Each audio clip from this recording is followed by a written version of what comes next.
Égua. Égua. Égua. Égua. Égua. Oi, pessoal, tá começando mais um Égua do Papo e hoje a gente vai falar de um tema muito importante que é o silenciamento feminino nas redes sociais. Esse tema que não é tão abordado assim, mas veio à tona no caso da Luana Piovani e da Titi Miller. Mas antes disso, eu quero te pedir que te inscrevas no canal, assina o sininho de notificação e segue o Portal Roma News em todas as nossas redes sociais. É isso aí, gente. A gente já fez essa introdução, a Thaís já falou o básico, que a gente sempre fala aqui, né? Então, compartilha aí, manda para teus amigos, porque realmente, como ela falou, esse é um tema super importante. A gente não ouve muito falar sobre, mas é uma pauta que a gente precisa pôr aí na mesa pra gente entender de onde surgiu isso, né? Como ela falou, veio aí à tona com essa situação da Luana Piovani, que foi impedida de falar sobre o processo dela de divórcio, o ex-relacionamento dela, sobre o ex dela, né, nas redes sociais, dar entrevista, contar da sua própria vivência, né? Então ela foi impedida de falar qualquer coisa sobre isso. E além dela, a Titi Miller, que também são duas pessoas... eu ia falar física. São duas pessoas públicas e pra gente falar sobre isso hoje, eu tô aqui com a Melissa Maciel, ela que é advogada familiarista, tudo bem? Tudo bom, meninas? Prazer, bem-vinda. Boa tarde. A gente tá aqui, gente, com a Fernanda Pena, que é advogada de divórcio, ela que vai contar também um pouquinho pra gente sobre isso. Tudo bem, Fernanda? Tudo bem, gente, tudo bem. Obrigada pelo convite. Agradeço muito estar aqui. É muito bom a gente colocar a advocacia assim para chegar em mais pessoas, né? Porque essa informação seja disseminada realmente. Pois é, justamente é esse o ponto. Eu acho que a gente tem visto na internet isso, nas redes sociais, Instagram, né? Muito como a lei do silêncio, né? Mas a gente sabe que isso não é uma lei, né? Isso, na verdade, é um recurso, não é? Isso que eles estão utilizando é um recurso? O que é? Vamos lá. Primeiro que esse termo lei do silêncio, ele é bastante equivocado, tá? A gente fala de lei do silêncio, essas coisas assim, quando a gente trata de direito ambiental, que é aquela perturbação sonora. Poluição sonora, né? Exatamente. Teu vizinho ligou o som ali, tá te incomodando, tu vai ligar pra polícia porque ele está realmente perturbando, vai usar da lei do silêncio, para que isso acabe, né? Nesse caso, a gente prefere o termo silenciamento, né, doutora? Silenciamento feminino, numa questão de violência processual, questão tratando mesmo do gênero, uma perspectiva de gênero dentro do processo. Isso ocorre basicamente por conta da sociedade, né, em que a gente vive. Porque acaba refletindo no poder judiciário. É isso, né? Sim, o patriarcalismo, ele acaba refletindo diretamente no poder judiciário, que acaba por fazer com que as mulheres recebam essa violência, às vezes psicológica, às vezes patrimonial, dependendo do caso. No caso da Luana Piovani em si, a gente vê muita violência psicológica no Isso que eu ia cyberespaço. perguntar, se pode ser tratado como violência psicológica. Sim. Até ela também ter que ficar calada acaba sendo uma violência psicológica, porque ela já relatou diversas vezes que ela tem essa dificuldade de acertar as contas ali. De conversar com ele, né? De chegar com ele. Tanto de conversar com ele e, desculpa te interromper, mas pelo meio legal, né? Que seria o adequado, fazer tudo. Assim, como eles ficam Brasil-Portugal, né? Acaba tendo uma dificuldade, às vezes, uma questão processual técnica de citação, de achar a pessoa, enfim. É ainda mais difícil Mas, também, assim, né? essa questão, né, de silenciamento, a gente vive numa sociedade machista, patriarcal, cultural, em que os direitos das mulheres são recentes. Eu sou especialista em divórcio. O divórcio tem 45 anos, gente. É extremamente recente, sabe? É absurdo de tão recente que é. A gente vota há menos de 100 anos. Então, assim, tudo isso reflete... Isso tudo reflete no judiciário. Claro, né? Na questão das mulheres. Então, nossos direitos ali, se não for luta, se não for a gente falar, a gente não vai conseguir. Então, a Luana, ela vem para redes sociais dizendo que é o único meio que ela tem para que o Scooby cumpra com o que ele acordou com ela. Mas o que acontece? É uma coisa que a doutora vai concordar aqui comigo. Não faça acordo de boca com seu ex, né, doutora? Sim, até porque é o acordo de boca, para deixar Olha aí claro, a dica. para quem está seguindo a gente Anota, aqui assistindo, ele não tem nenhuma validade jurídica. É muito comum a gente se deparar nos nossos escritórios com casos em que a mãe ou até mesmo o pai estava cumprindo, assim, assado, cozido, mas não tem. A gente pergunta, cadê a decisão judicial? Até para executar uns alimentos. Porque Cadê às o vezes acordo? combinam de boca e deixa de cumprir. Aí a gente pergunta, cadê essa decisão judicial? Que não tem. Então, acordo de boca não tem nenhuma validade jurídica, apenas decisão judicial. Então fica difícil, né? Manter essa... até o trabalho de vocês para facilitar para eles, né? Porque se não tem no papel, né? Exatamente. Tipo, eles não têm como cobrar um ao outro de forma jurídica, efetiva, que eles cumpram com os seus deveres de pais, né? Ali, de ascendentes, enfim. Por quê? Porque o poder que ele tem de guarda, ela também tem. O que ele acha que ele deve pagar de pensão alimentícia, ela também acha, se ela quiser. Porque não tem nada estipulado, não foi visto realmente quais as necessidades daquelas crianças, o que eles precisam em relação à pensão alimentícia. E é uma outra coisa que muita gente não sabe, pensão alimentícia só para alimentação? Não, pensão alimentícia para todas as necessidades que vai escola, receber. roupa, plano de Escola, saúde, educação, lazer. educação geral, né? Curso, enfim. Porque não é só vestuário, escola, né? moradia, o aluguel, energia, internet, que hoje já é um direito fundamental. Tudo isso entra. Então, é muito difícil tu fazer um acordo de boca com uma pessoa que tu tá terminando, né? Terminando um relacionamento e acreditar que a pessoa vai cumprir. Isso, e tu tá tratando de uma vida, né? Porque uma criança precisa de tudo isso, né? Sim. Então, é realmente bem delicado. E no caso deles, são 3, né? Então, e ainda tem isso, né? Porque reflete muito neles também. Porque acaba sendo um abalo psicológico para eles também. Porque ver os pais nesse embate, dependendo não sei como é a relação entre só eles dois, né? Mas, às vezes, fica aquele peso, poxa, eu sou um peso para eles dois. Porque se eu não existisse, não iam precisar ficar brigando. Enfim, então tudo isso envolve muita coisa pra só ser acordado assim. E eles já entendem, né? Os filhos já compreendem o que tem acontecido. Tanto que eles já são grandinhos, né? Sim. Tipo, já tem O que a gente noção. vê no caso deles é algo que acontece muito nas demandas familiares, que é a mistura da conjugalidade com a parentalidade. A conjugalidade é a relação entre os pais, né? Entre marido e mulher, companheiro e companheira, ou até pessoas do mesmo sexo, Sim. porque às vezes existe a adoção homoafetiva. E a parentalidade é a relação desses pais com os filhos. Então há uma mistura. Às vezes, por ressentimento, é comum utilizar os filhos e acaba misturando, acaba ficando aquela confusão de mágoa, porque deixou por outra pessoa, às vezes, e utiliza a criança para estar atingindo. Ali no caso da Luana Piovani, ela foi, por um lado, criticada por uma vertente de juristas que entendem que ela violou a questão do sigilo, que o nosso Código de Processo Civil, mais especificamente no artigo 189, ele diz que as demandas que envolvem a discussão acerca de questões de crianças e adolescentes, guarda, pensão alimentícia e regime de convivência, devem tramitar em sigilo. Então ela realmente não pode falar sobre isso.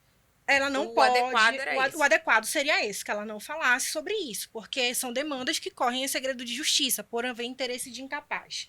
Tá? E uma outra coisa também que uma vertente de juristas levantou, que foi a questão dela estar praticando a alienação parental, que a doutora há de concordar que é um tema polêmico, que a gente vai tratar das duas vertentes aqui, porque o que a gente viu foi uma bipolaridade, né? Um polo falando sobre a questão da alienação parental, que é a questão de desqualificação com o genitor, e o outro falando que, pelo fato dela passar por uma violência psicológica, ela estava buscando um amparo ali nas redes sociais de outras mães que também passam por aquela situação. Essa rede de apoio. Exatamente, uma rede de apoio. E até também o fato dela não ser ouvida, né? Porque eu já vi vídeos da Luana falando que ela estava postando aquilo pelo fato de que ele não respondia no WhatsApp, não respondia em nenhum outro lugar. Então, ali só falava quando ela postava. As pessoas que criticam a Luana falam que porque ao invés dela ir para as redes sociais, ela não procurou. Sim, exatamente. Mas é o que eu falo, porque é muito começou fácil, tudo né? errado, então fica muito fácil. Eles terminaram assim lá em 2019. Eles vieram para as redes sociais para falar do término, como eles fazem, né? As pessoas públicas fazem, como se fosse uma satisfação. E aí, logo depois, ele assumiu um namoro, ela não gostou, os filhos viajaram, porque tá ouvindo um funk muito pesado, que não é pra idade deles, porque está convivendo com pessoas... E aí já começou um embate aí. Então, nesse momento que você termina, que você sabe que não tem volta, que você vai legalizar as coisas, vai deixar no papel. Ainda que esteja doendo, ainda que haja mágoa, você tem que pensar nos seus filhos, entendeu? Pra quem tem filhos, obviamente. Quem não tem, é só pra evitar uma dor de cabeça, entendeu? Ainda tem tudo isso, Então, né? assim, Porque essa envolve... que é um pouco diferente do caso da Titi Miller, porque a Titi Miller, ela já foi, a liminar concedida, já foi pra ela não falar sobre as agressões que ele cometeu. Então, a gente tá tratando realmente de violência. E é isso que eu tenho entendeu? uma dúvida, né? Porque, assim, em 2020, ele confessou que ele tinha submetido ela, né, a vários tipos de violência física, psicológica, inclusive durante a gravidez. Sim. Por que a justiça concedeu pra ele que essa liminar de que ela não Isso é uma coisa que eu falasse, até falei né? com a Gabi. pelo WhatsApp. A gente tem, no caso da Titi Miller, uma questão de poder, de política. Entendi. Entendeu? E que, claro, a gente vive num estado em que quem tem poder acaba, né? Aquela coisa, Passando quem por tem- direito. E ela é tem poder, famosa, tem né? tudo. Imagina. Exatamente. E ela tem voz, ela é uma comunicadora, Sim. ela é produtora, né? Jornalista, enfim. Ela tem uma rede ali de contatos, Exatamente. de pessoas. E a gente viu várias famosas, a Fernanda Lima, enfim, dando apoio de Timela, e mesmo assim, ele conseguiu isso. conseguiu. Mas porque tem uma questão política envolvida, o pai do Ministério da Justiça, enfim, todo sabe? Aquele coleguismo. Um apadrinhamento, Exatamente, um é. apadrinhamento. Então, assim, mas o caso dela já não era envolvendo diretamente a filha dela, a criança. Sim, sim, sim. Já era pra ela não falar que ele cometeu aquela violência, sendo que ele cometeu. O que ele disse é que aquele papel ele não assinou, não era válido juridicamente. Como A é o gente não papel? tem como ter acesso ao processo, né? Um processo que corre de Aham. justiça. Então, a gente não vai saber Como é, mesmo. como é o papel? É tipo. Ele disse que ele fez uma confissão, mas que aquilo ali ele não Sim. assinou, ele fez por ameaças. Ela estava, tipo, ameaçando publicar as coisas sobre ele, pra ele se resguardar, ele acabou confessando. E que diferença faz ele. Só uma dúvida. Mas, tipo assim, que diferença faz ele confessar e ele não assinar ou assinar? Tipo, se ele não assinar, pode não valer de nada. Pode alguém ter ido lá, digitou, pra tentar limpar a barra dele. Tipo assim, te pago aí. Gente, posso falar isso? Acho que. Eu acho que pode, mas tá, vai. Continua. Tem diferença dele, tipo, não assinar e ele assinar? A confissão É. tem. Ele pode. O que ele alega é que aquilo foi forjado, entendeu? Que ele porque ele não bateu nela. Então, como é que ele vai confessar o que ele não fez? Você tá entendendo? E mesmo tá. assim, isso foi concedido. Porque ele tá protegendo a sua honra, a sua imagem, de uma pessoa Sempre, né? pública. É. Então, ele usa do. Aí que a gente entra na questão da violência processual, né? Da Exato. questão do gênero. Isso a gente tem tratado muito atual, principalmente direitos das Eu famílias. acho que esse é um termo muito novo, né? Essa É. violência processual. A gente usa assim, a advocacia com perspectiva de gênero. Eu só atuo para mulheres. Eu defendo mulheres porque eu vivo numa sociedade machista. Exatamente. Não tenho filhos? Não tenho. Mas sou filha de mãe solo. Eu sei como uma mãe solo passa. Eu sei que é Aham. muito confortável para um pai ficar ali sem um documento para cobrá-lo. Tá Lógico. entendendo? Então, quando a gente chega nesse nível de pessoas públicas, além da questão do poder que a gente trata e da política que tem por trás disso, a gente tem uma violação muito maior. Porque a gente não está falando só da questão do segredo de justiça, a gente não está falando só do sigilo, a gente está realmente falando de violação de direitos humanos, entendeu? Sim. Em que quando a gente vai fazer um julgamento de direitos humanos, a gente tem uma ponderação. Ah, beleza, a honra, a imagem, ela é um direito humano? É. Ninguém pode violar minha honra e minha imagem assim. Mas e se aquela forma for a única forma que a pessoa tem de se proteger de mim? É. Tá entendendo? Entendi. E esse é o caso da Titi Miller. Pelo menos é o que eu entendo do caso da Titi Miller, entendeu? E agora é o que eu entendo também. Inclusive, essa era uma das perguntas que eu tinha pra fazer, se era uma violação dos direitos humanos, né? Sim. É, porque, assim, no caso dela, ela sofreu essas violências e tudo mais. E aqui, tipo assim, ela foi censurada, né? Foi uma censura. E isso acaba deixando a mulher, quando ela para de contar a história dela, ela acaba desencorajando outras a saírem naquela mesma situação. Então, tipo, é uma coisa que engloba feminino no geral, Mas né? isso é uma questão que, porque a gente teve aí na pandemia um crescimento, né, de denúncias, de Sim. absurdo, assim, de De mulheres marido que tem. sofreram violência doméstica. principalmente dentro de casa, né? Os maridos estavam ali. Nesse E momento elas de sofrem a reclusão, né? violência daquela pessoa que ela mais deveria mais confiar, né? Daquela pessoa É, que, pessoa que ela que escolheu divide pra a tua- dividir a a vida. A tua Isso, vida, exatamente. entendeu? Então, assim, a gente teve esse crescimento absurdo e, ao mesmo tempo, com as redes sociais, até, sei lá, aplicativos, Magazine Luiza. Tu entra lá, tem um botãozinho que é pra denunciar a violência, entendeu? Tipo, o cara vai lá, que tá fazendo? Eu tô comprando, tô olhando, tá denunciando. Então, a gente tem esse crescimento, essa informação maior. E o judiciário, por fazer parte de uma sociedade, porque a gente não pode separar o Estado da sociedade, né? O Estado e a sociedade, eles andam juntos. Então, o Estado, o judiciário, ele faz parte da sociedade. E essa sociedade, ela é machista, culturalmente machista e patriarcal. Então, obviamente, eu vou ter esses reflexos lá, Lógico. né? São juízes, ainda que representem o Estado, são pessoas que têm ali seus preconceitos, seus princípios, seus valores, isso. sua criação. Ainda que estudem direitos humanos, mas nem sempre a gente vê isso aplicado à prática. Uma coisa. acaba Então, uma que- coisa puxou a outra. O que que acontece? As mulheres estão falando demais. O que que a gente vai fazer? Não de uma forma direta, de forma indireta, eu vou resguardar a imagem e a honra para que não haja esse Mas já- isso esse foi poder tão grande exatamente agora. o que a gente falou no episódio sobre o slut shaming, né? Que a gente explicou sobre essa situação pela qual a Luana Piovani também passou. E a gente falou justamente sobre isso. Eu acho que também, por hoje, a gente ter mais discursos sobre a violência psicológica, a violência patrimonial, todo tipo de violência contra violência de gênero, né? Eu acho que fica mais abrangente. A violência, ela surge de outras formas, né? Parece que vai se adaptando conforme a gente tem novas leis, a gente tem novos métodos de defesa, a gente vai sabendo cada vez mais, porque hoje a gente conversa sobre isso, né? Hoje a gente pauta esses A gente pode temas. falar. Isso, hoje a gente pode falar. Hoje coisas que elas estão sendo caladas, censuradas, impossibilitadas de falar da sua vivência, né? E expressar essa frustração, né? Eu acho que acaba sendo uma frustração também. E assim, a minha dúvida, assim, essa censura, né, que elas têm aí. Eu sei que são casos diferentes entre as duas, como ela já falou. Mas isso, lá no final, para uma outra decisão, isso pesa também? Acaba contando como um fator que pode mobilizar Olha, alguma coisa? depende muito de como aquele juiz daquele caso entende. Por quê? Porque, como eu estava falando para vocês anteriormente, e como a doutora falou, o juiz, querendo ou não, ele leva ali a sua carga de entendimento político, de entendimento religioso. Então, esse juiz, ele é um juiz que ele vai entender que aquela mãe, ela tá, ao fazer aquilo, ao pedir, a gente está falando enquanto mulher e sororidade perante outras mulheres. Mas aquele juiz, ele vai ter essa sensibilidade de enxergar que aquela mulher, ela fez aquilo como uma forma de pedir socorro, ou ele vai incutir que aquela mulher, ela é uma mulher louca, que ela tá querendo chamar atenção, que aquela mulher, ela tá fazendo aquilo ali, exatamente, e acaba machucando ainda mais o direito dessa mulher.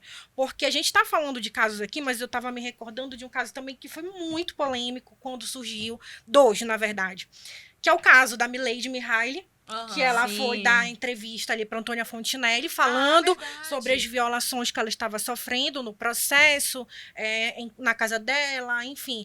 E também o caso da própria Pétala Barreiros, que foi um caso muito polêmico também, por haver essa questão. Ela ficou conhecida muito por causa de toda essa polêmica, né? Então, teve toda uma situação com uma terceira mulher, uma segunda mulher, sei lá, que acabou se envolvendo, foi uma situação bem chata. Então, essas questões mesmo, elas passam pela ponderação dos direitos humanos, porque eu não tenho hierarquia entre direitos humanos. Lá no artigo 5º da Constituição, a gente tem lá os direitos e garantias fundamentais que estão ali, não significa que só aqueles que existam, entendeu? Por exemplo, como eu falei assim, a internet agora virou um direito humano, porque tem que ter acesso para todo mundo. Mas assim, eu não tenho hierarquia entre eles, entendeu? O meu direito de ferir a tua imagem, ele tem um limite. Mas será que, como eu falei, né? Eu feri a tua imagem por quê? Só porque eu quis ferir? Então eu violei o teu direito. Mas se tu me machucou e o único modo que eu tenho é violar outro direito teu, a gente vai fazer uma ponderação aqui, ver o que é que tá pesando mais, o que é mais importante nesse momento. Autodefesa, né? Exatamente. Eu tenho até uma dúvida sobre essa questão do judiciário. No caso, né? A gente tá falando de homens que pedem, né, essa como é que a gente chama? Essa medida, isso, de afastar, de silenciamento das mulheres. Se fosse o contrário, se fosse uma mulher, é mais dificultoso, já até imagino a resposta, mas eu quero ouvir de vocês. Tudo pra mulher mais Sim, difícil. exatamente. Por aí. E a gente vê até mesmo em casos de crimes de grande repercussão. Goleiro Bruno matou Sim, a mulher, exatamente. nem encontraram o corpo, mas o goleiro Bruno tem emprego, o goleiro Bruno volta, o goleiro Bruno tem fã.